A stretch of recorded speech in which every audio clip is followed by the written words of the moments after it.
Hawk and Dove number 3, written by Sterling Gates, art by Rob Liefeld. We last left off with Condor and Swan crashing some sort of gala or something and taking both Hawk's father and the President of the United States at the time hostage. This issue picks up pretty much right after, and President's still being held hostage. And Condor's making jabs about, like, oh, how do you like your elected officials, spayed or neutered? Hawk and Dove immediately jump into action, despite the fact Hawk has to specifically put down, like, I didn't vote for this guy, but he's still our president, gosh darn it. And so the fight breaks out between Hawk and Condor and Dove and Swan.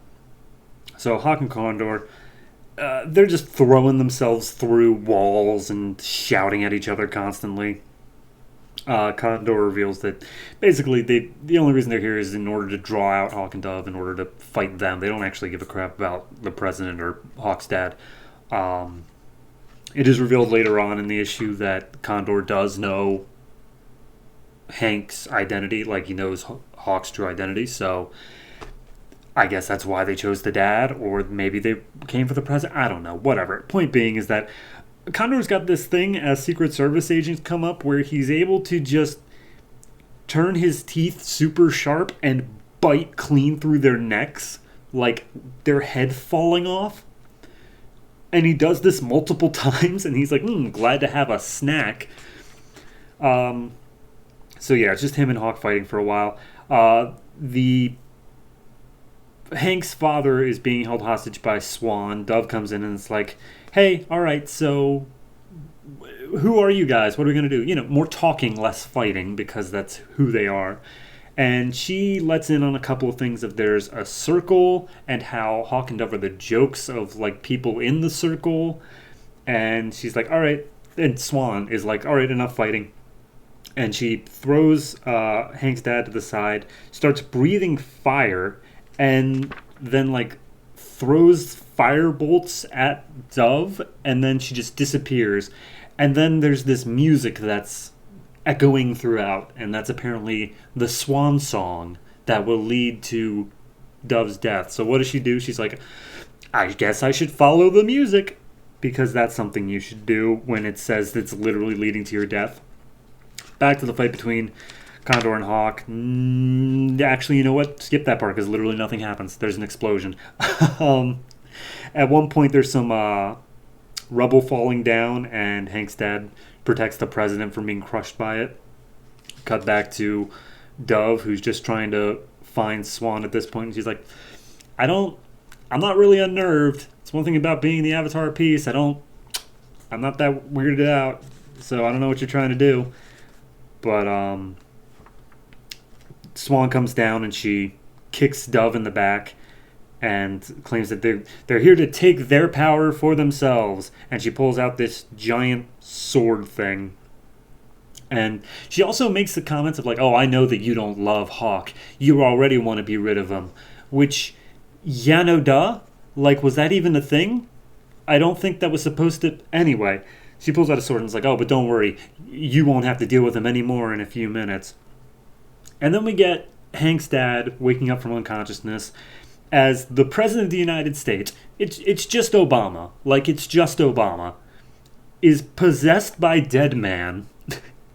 And he's like, hey, you seen Dove? The president was unconscious so I figured I could just use his body while he's not using it. So he pushes the rubble off of Hank's dad.